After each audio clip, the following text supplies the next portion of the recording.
So we'd been to Malawi and Tanzania. Yes, we stayed in Dar es Salaam for several nights before we went into the bush.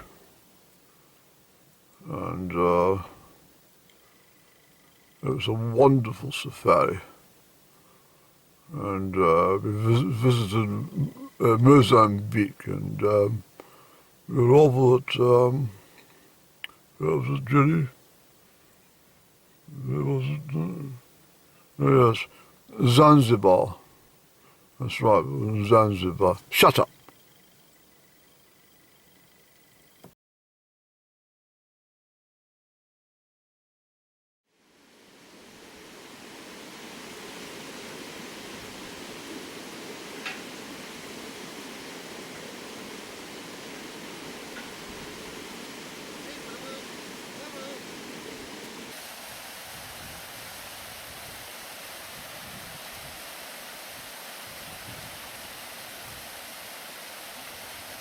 I've come up to Glenartney. The reason, I mean, I'm pretty good with this stuff actually. I was thinking about that as I came along the Glasgow Road. The fingers of cloud from the east coast, the wind is blowing, you see, and it's, my village is shrouded in sort of that gloomy kind of cloud, and well, to hell with this. So I thought there's a favourite little water spot here, which I thought I'd come up and sit and just sit for a little while and enjoy the sunshine. So as I came over the Glasgow Road, which I'm grateful to say has been re-tarmacked for most of the way, for 95% of the way at least, so it makes a pleasant drive from what it used to be. And anyway, as I shot into the head of Glenartney, I just thought to myself, well, isn't it fantastic? I'm spot on. I knew that this would be the nearest place in Strathearn where I would be able to capture the sunshine, and I'm absolutely 100% spot on. If we sort of look back that way, for example, you can see how grey and gloomy the clouds are that sort of heading over towards Glenartney area, behind St Fillan's, etc. Yes, I probably spoke too soon. That cloud is shifting further towards me, and it is cold, and that easterly wind, well, yeah, it's just an easterly any. You can see the sun's trying to get itself through. It's doing its best. Perhaps if we maybe make our way along to the Glenartney Kirk end, we might capture the last rays of the day. So it's definitely quite cold here, eh? It's lovely. I'm going to come up here and camp for the next 6 weeks. Well, I've come up to Glenartney Kirk, and unfortunately inside it's pitch black, so that I have a recollection of that happening previously. What it is, it's the outer shutters on the windows that they must put up during the winter storms, and that's why it's black inside, because the last time I came up it was bright and I was able to walk around, but the time before that it was all darkness, I'm sure. Yes, it was, any. So we can't have an internal prayer, but I've come up anyway, and it's lovely up here. I saw a couple of pheasants just sitting over there. Let's shut this door, any. Sure, it's closed now, isn't it? That's it this time, any. But yeah, so I didn't manage to capture the sunshine after all. It's a little bit more cheerful up this end than it is down in the east end of Strathearn today, but oh well. See, these shutters completely black out all the lights, so they must take them down, I'm sure. I'm sure they do. Unless that's going to be permanent, I don't know.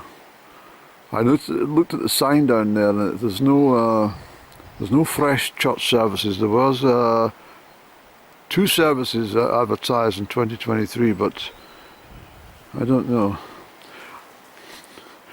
Let's not be pessimistic, Annie. But yeah, so they're all locked up and secured. So anyone coming to visit the Kirk and Fortune, they're going to be similar situation, pitch dark inside. And there's no lighting, you see. There we go, Annie. I don't think I've taken a picture of the Kirk from this angle, have I? What a beautiful church, isn't it? I just love it. I mentioned previously that this is owned by Lady Willoughby at Drummond Castle, and therefore it won't close its doors. But the problem is we don't have any ministers. All the churches are closed, and if there's no minister, then there's no service. The Church of Scotland are a bit tetchy when it comes to laymen doing a sermon. Not very keen on this, you see. And this is why there's a problem, because there are lots of people in the congregation who would be able to stand up and conduct a sermon, just like myself actually. When I think about it, I could do a sermon, but the problem is they don't want that to happen. That's just the rulings, isn't it? So I might make inquiries. I might say to them, listen, is there any chance of me holding a sermon at Glenartney Kirk, please? I'll kiddie back all the parishioners up the steep brae, and we'll lay on some refreshments, tea and biscuits afterwards. I'll see what they say. But, anyway, I'm glad I came up anyway. I like coming up here.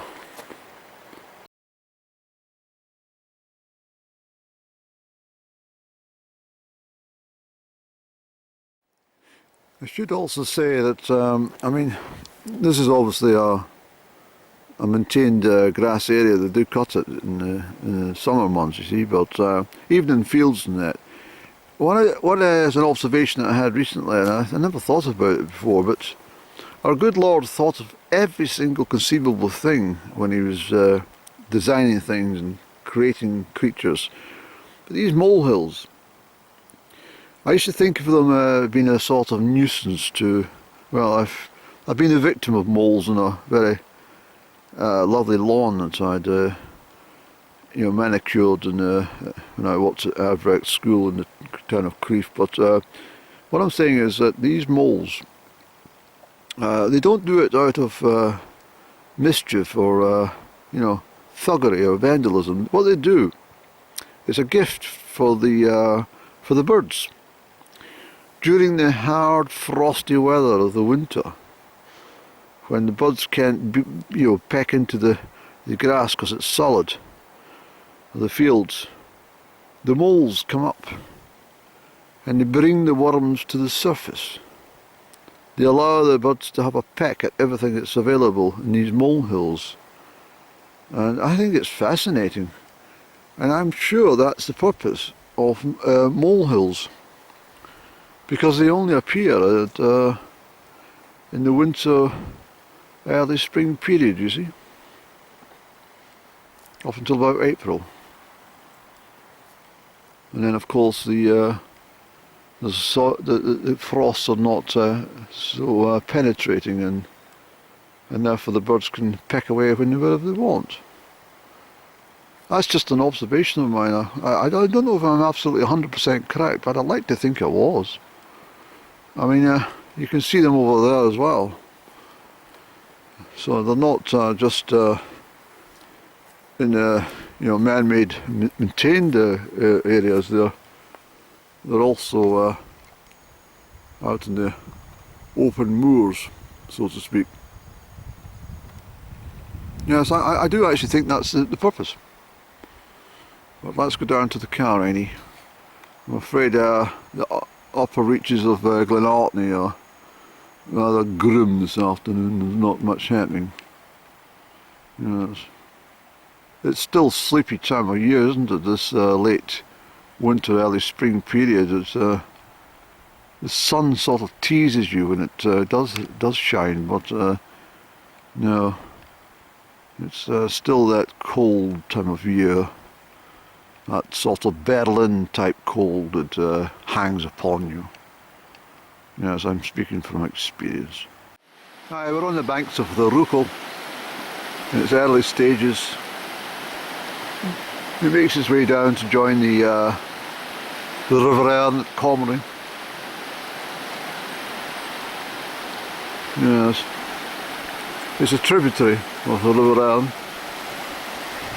Very clean water at the Rüchel. I hope you can hear me above that wind blowing quite chilly in my neckline. I think my next few uploads will be quite skirmish because I'm all over the place with my camera doing different things and they're all mixed up. So you'll have to bear with me in my next uploads. We'll just take them as they come and they make no sense. Well, they do, but anyway. I have projects with exposing the Bertha Council on some poor decisions they've made about Crieff, and I want to highlight it all. There's a lot to undertake, and it may well, to make it more interesting, I probably need to have some vintage photographs of so you understand what I'm talking about, you see. So that will take some time and some work. So I might not be able to conclude this project for some weeks or months to come. But nevertheless, it's nice to be on the Rüchel. Yes, it is.